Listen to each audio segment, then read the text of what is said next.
First of all, a big thank you for the Chinese people for hosting the Olympic Games in these difficult circumstances. I wish them good luck. I wish that the Olympic Games would be as successful as they expect, and I wish the same to the Hungarian delegation and to the Hungarian athletes as well. We will have a small delegation. The number of athletes we expect to have between 15 and 20. Pyeongchang, where we got our first historic gold medal. We expect to have medals, maybe not one more medals in Beijing.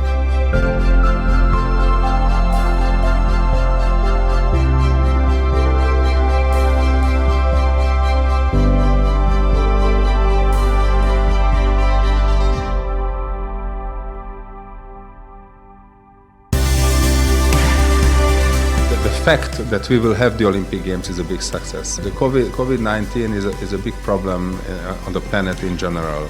We, the sport family, we are suffering a lot because of that.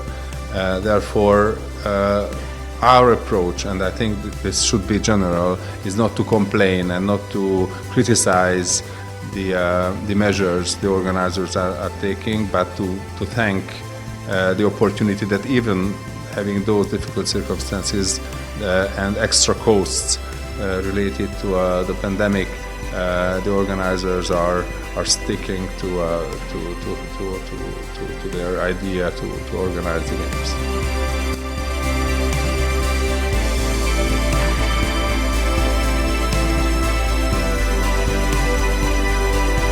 The beauty of the Olympic movement and the sport is that it brings people together. It helps different people in different continents, with different religions, with different political background to understand each other, to bring smile to the face where normally they would not even understand each other.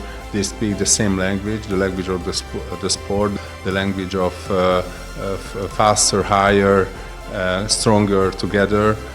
So of course people do not agree on everything. I understand that there are tensions, political tensions in the world, but I think the sport movement should be the last which is suffering from the problems in the world, because the aim of the sport, as I just said, is to get through all these